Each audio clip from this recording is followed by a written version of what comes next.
asalaamaaleykum waa Land Pêche TV tey ñoo ngi fii nga xamante ne mooy Touba Ndior Touba Ndior nag di benn village boo xamante ne mi ngi ci Kajoor ñu ànd nag ak ay organisation yoo xam ne ay ONG lañ bi si jiitu di HCF mais également beneen ONG boo xamante ne ñu ngi koy wax Mila for Africa mais également CCR Karlinka ñoom ñëpp nag ñoo fi tey ànd ngir rek jàppale ñi nga xamante ne ay néew di doole lañ mais si ay waylaago tey jii suñu li nga xam ne moo ngi leen gis suñu ginnaaw di ay nit yoo xam ne dañ ñëw ngir assister ci benn cérémonie de dotation lan la ñuy doté mooy benn kër goo xamante ne association yi ma lim dañ koo rek jébbal ñi nga xamante ne ay waylaago lañ bu ñu nee waylaago muy ay albinos ñi nga xamante ne kon ñoom la ñuy woowee ci wolof ay puune ñu ñëw tabaxal leen kër ba mu yegg ngir jébbal leen ko waaye yemuñu ci loolu parce que ci biir image yéen a ngi gis nii ñi nga xamante ne jox nañ ko mu ay crème dermatologique ngir jàppale ñi nga xamante ne mooy ñi nga xam mooy puune yi ngir ñu mën di sàmm seen der parce que ñëpp xam nañu ni ñooñu nga xam ne mooy albinos yi dañu am jafe-jafe bu naaj bi tàngee di am li nga xamante ne mooy ay bouton ci seen i yaram mu leen di indil ay jafe-jafe su mel ni ay cancer ak yu ni mel ñoom nag ñu ñëw taxaw leen di leen accompagner di dugg au fin fond de li nga xamante ne mooy Sénégal ngir jàppale li nga xamante ne mooy waylaago yemuñ nag ci puune yi ñu ngi ci lu ne li ñuy def rek mooy mbokk yi dugg ci biir jël impression li nga xam mooy waa dëkk bi nga xam ñoo dëkk ak ñi nga xamante ne mooy tey ñiy recevoir lii laaj leen ban sentiment la ñu am laaj leen seen i impression mais également laaj ñi nga xamante ne ñooy bénéficiaires yi ban yéeg-yéeg la ñu am bi nga xamee ni ñi nga xamante ne mooy waa HCF ñëw nañ fi mais waa Mila for Africa ñëw nañ fi mais également CCR Kalinka ñëw na fi ngir jébbal leen li nga xam mooy dotation bâtiment mais également produit dermatologique yi nga xam jox nañ ko fi ak loo yu important yi nga xam def nañ ko fi tey mbokk yi topp leen ma. di leen ñaanal nag si ngeen bëgg a yegg yal na leen fa sëñ Fallou Mbacke yeggalee ndax lii ngeen def ñun ñii ngeen ko defal ñun ñëpp bég ci ab sa dara jombu ko muñ na yaatu na dara jombu ko ci barke sëñ Fall yal na leen yàlla doole jàmm daal ñun ñëpp nu bokk. tey boo gisee ni nga xam ne ñoo déplacé wu ngir def li nga xamante ne mooy dotation yi ban yëg-yëg ngay am. sama xol sedd guy am naa ci yëg-yëg bu baax a baax a baax ndax lii ngeen def noonu la waral te san doole ma tewu ko mu ànd ko muñ ak dal ak kóoluteef ne di leen ci gërëm di leen ci sant. boo gisee mbokku bitim réew yi waaw di dugal seen loxo ci li nga xam mooy jafe-jafe xam ni ñi nga xamante ne mooy seen mbokk yi nga xamante ne dañoo nekk fii Sénégal loolu également message la boo xamante ne bu am solo la loolu lan nga ciy wax.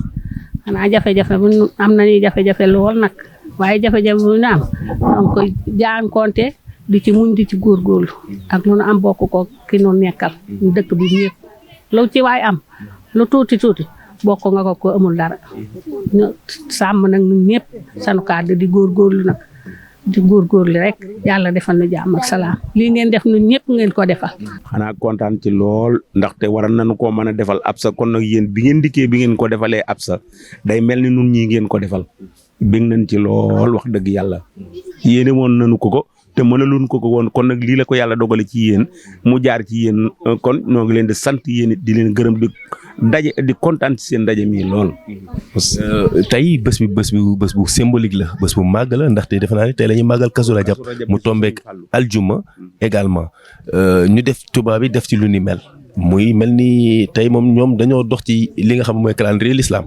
kontaan nañ ci loolu ndaxte bi ñu dikkee itam ñoom it kër sëriñ bi yebal na fi daara ji ñëw nañu fi jàng nañu fi wàcc nañu fi kaamil jàng xat bu bi tuwaar fa kàlla macha allah ñu kontaan ci lool li wàllu kilifa sëriñ bi nekku fi waaye yebal nañ njaboot gi ñëw nañu def nañu ko. kontaan rek kontaan di la yëg tey jii waaw kontaan naa trop dafa ma yàlla. alors ñu gis ni ñoom ñëw nañu ngir jàppale leen waaye ñu gis waa dëkk bi yëpp génn ñoom toog seen wet seedeel ay kàddu yu rafet ci muñ ak góorgóorlu bi nga xam ne yéen a koy doon góorgóorlu ba tey lii am tey taxawaayoo li nga xam mooy village bi lan ngeen koy gisee.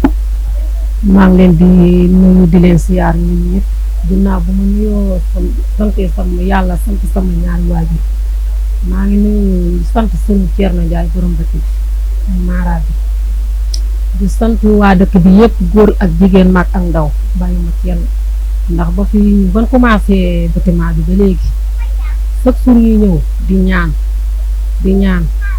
ñaan ba liy egg kon nag loolu sama xol sedd na si biir maa ngi leen di nuyu di leen siyaar ñun ñëpp di leen sant di leen gërëm góor ak jigéen mag ak ndaw ñun ñëpp a ma ko yéen ñoom ñëpp ma ko yéene sama situation métti woon na cat ñoom itam yërëmal nañ ma bu yërëmal nañ ma moo tax maa ngi leen di sant di leen gërëm di aussi. alors bi nga xamee ni defoon nañu demande gars yi di góorgóorlu ba ñoom ñu ne la waaw bëgg nañ leen ñëw jàppale finalement nga gis matériel yi commencé ñëw ay briques ay xeer ay ciment ay fer ay yu ni mel ba léegi ñu ngi leen tabaxal d'abord boobu temps ban jëriñ la bi ñu commencé liggéey bi tàmbali.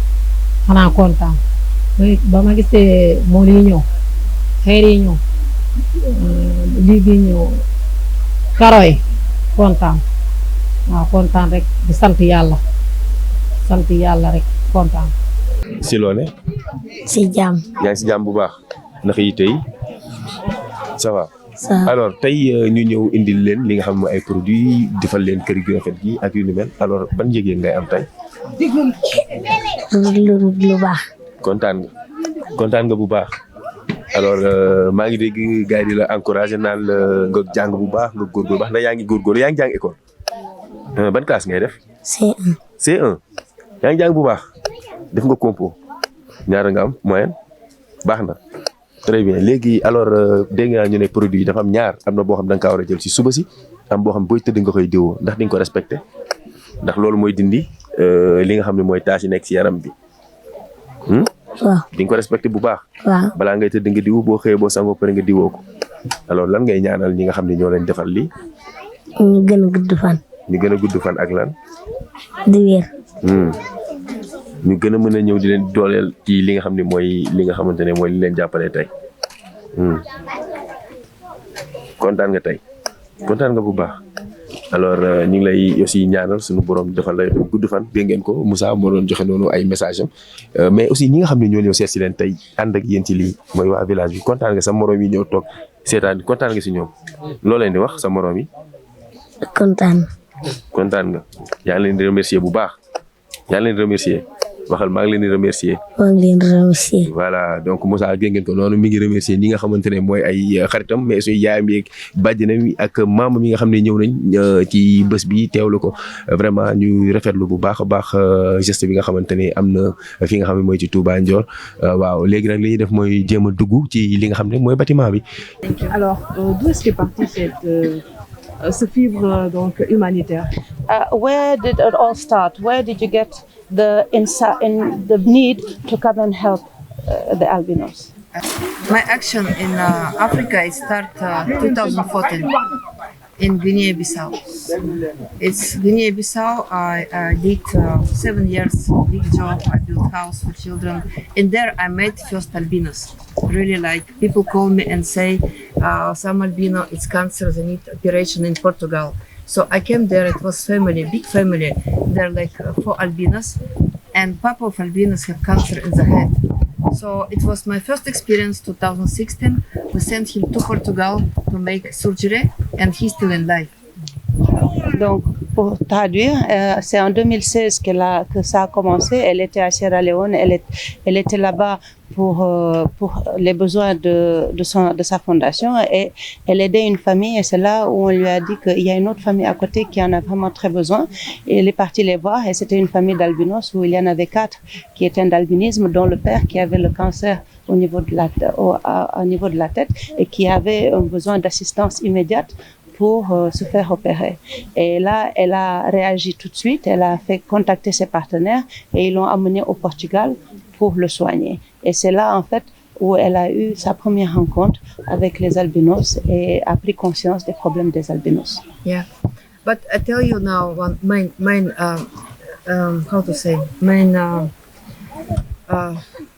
why I do this. My life, it was in fashion all my life. Last 10 years I work in Milan and Paris.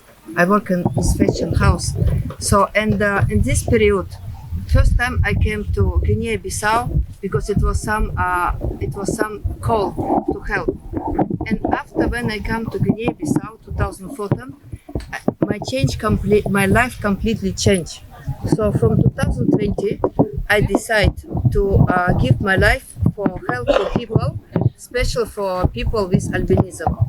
So it's main where like I start to research and know more about albinism, and more about people who need help. And I found so many problems. So many people don't know nothing about albinism. And my mission, not only to help and even to talk, because we cannot close eyes and live like everything fine. We must to see how suffering these people. Donc, ma carrière avant ces 10 dernières années, ma carrière c'était dans le design, dans le fashion. Et j'ai beaucoup évolué, j'ai travaillé à Paris, à Milan et je m'occupais de la mode. C'était ce que je faisais. Et c'est j'ai eu un appel au secours de la Guinée-Bissau. Et quand je suis allée et que j'ai pris conscience des difficultés qu'ont les albinos, ça m'a serré le cœur. Et c'est devenu une mission pour moi de les aider, mais aussi d'aider le reste du monde à les comprendre, parce qu'il y a une très grande incompréhension et non-connaissance de comment souffrent les albinos et combien de problèmes ils ont et sur lesquels il faut travailler. And to help people with albinism is not easy, because sometimes I face very difficult in Africa, even outside. But when you believe in Allah, when you believe in good, I fight for these people, and I have now many. It's not only Senegal. It's like I have even now Guinea-Conakry. They're suffering so much. These children, they're begging. They bring from village. They put them begging. They do very bad things for these children. Kenya, Tanzania, and this name Mila for Africa. Is one child give me was sick child give me in Guinea-Bissau. When he see me, he said, Mila for Africa. I said, me? He said, yes. It start to be from this is fashion. Start to be from this Grow Foundation, and like we put this name because I believe in the future with partners and good people. We will really help many people with albinism, because I can speak a lot, but we don't have so much time. But it's really helpful. La raison pour laquelle j'ai essayé je me suis investie dans la souffrance des albinos et pour lutter à aider, faire passer le message, comment gérer et comment aider les albinistes, c'est parce que partout où je vais, il y a des problèmes. Partout, il y a une méconnaissance de c'est quoi un albinos et comment le gérer. Et j'ai commencé en Guinée et depuis je suis au Sénégal, en Guinée-Conakry, au Kenya, en Tanzanie. Dans tous ces pays, il y a des albinos qui souffrent beaucoup. Des petits enfants que l'on met dans la rue, on expose au soleil pour qu'ils quémandent, pour amener de l'argent, alors que eux, leur exposition au soleil est mortelle pour elles. Et c'est cette lutte-là qui est importante. Et depuis que c'est devenu ma mission, ma vision, Allah lui a montré le chemin et elle a décidé de s'y investir pleinement. Elle est ici pour être leur voix, pour éduquer la société et pour aussi aider aux albinos de comprendre comment se protéger, comment survivre et comment faire de leur vie une vie active. Et donc, elle peut en parler pendant des heures et des heures, mais ici, on est venu pour une cérémonie qui est de courte durée, mais ce n'est que son début. Et avec le travail qu'elle fait avec ses partenaires, elle espère pouvoir faire beaucoup plus. Est-ce qu'elle peut revenir un peu sur le budget de la construction de la maison? Can you talk about the budget for the construction of this house and the process? But you mean the budget for the gift or total budget? Yes. As we start to build this house with partner Human Care Foundation.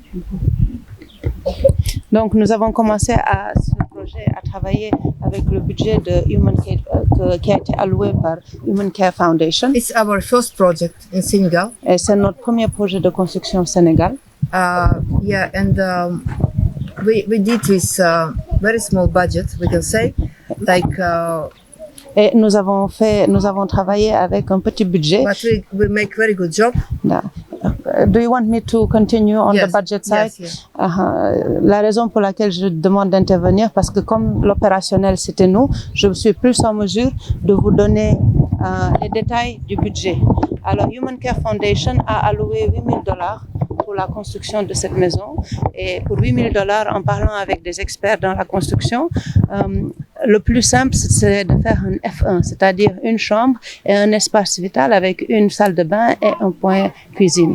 Nous avons eu de la chance de tomber sur une entreprise sénégalaise qui est en train de pointer du doigt et qui travaille beaucoup dans les maisons sociales, à savoir Gaï Immobilier. D'ailleurs, ils sont ici présents et ils nous ont fait, il y a plusieurs entreprises de construction qui nous ont fait une proposition, mais pour entrer dans le budget, parce que $8,000, c'est à peu près 4 500 000, 4 600 000, tous ceux qui construisent des maisons savent que ce n'est pas beaucoup. Et donc, nous avons eu à considérer plusieurs propositions et sur la base de ça, nous avons entamé la procédure de construction. Mais au-dessus, en sus de ces $8,000, il y a eu tous les frais de déplacement, les frais d'experts, les frais d'achat des éléments complémentaires, notamment l'ameublement. Tout ça, ça entre dans le budget global. Et donc, le budget global, il est probablement autour de $10-12 000. Yeah, can I say only one word? Because we was, how to say, it was no experience, and like we think like small houses can cost like 8,000. We didn't know, but thank you company guy what Umi present us. So they in this small budget did very good job. Of course, like logistic, furniture, everything is extra.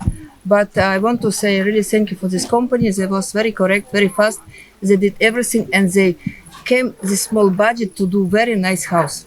Et donc, elle voulait remercier particulièrement l'entreprise de construction parce qu'ils se sont sacrifiés dans la construction de cette maison. Tous ceux qui sont avec nous ici savent que faire du béton, faire une chambre, une pièce, voire même deux, avec les moyens du bord, avec toutes les quincailleries qui actuellement sont en train de courir à droite et à gauche, dire que à cause de la guerre, c'est beaucoup plus cher. C'était pas évident, mais nous les remercions parce que grâce à eux, nous avons vraiment quelque chose qui a été bâti de manière sonnante et qui nous donne la possibilité de travailler. Il est vrai que comme c'était le premier projet, quand on a dit combien il faut pour construire une maison, quelqu'un a dit je pense que $8,000 c'est beaucoup, mais on le parlait pas en connaissance de cause. Et maintenant, sachant qu'on a réussi grâce à Gaï à entrer dans le respect du timing, de nos délais et de notre budget. Nous savons maintenant ce que nous devons faire pour les prochaines maisons, pour qu'elles soient peut-être tout aussi effectives, mais qu'elles puissent aussi être plus arrondies. Parce que comme vous l'avez vu, il y a encore quelques petits détails à finir dans la maison, mais ça c'est rien par rapport à tout ce qui a été fait. Donc c'est pour ça que Mila voudrait particulièrement remercier Gaï et nous vous encourageons, vous la presse, de parler avec le représentant qui est ici, qui s'appelle Abibatou, parce que c'est une petite entreprise, mais qui a de l'aile. Et je viens juste même voir qu'ils font une promotion pour des maisons, la possibilité d'acheter des terrains et des maisons sociaux à construire dans la sous-région. Donc, ça vaut vraiment le coup de les soutenir.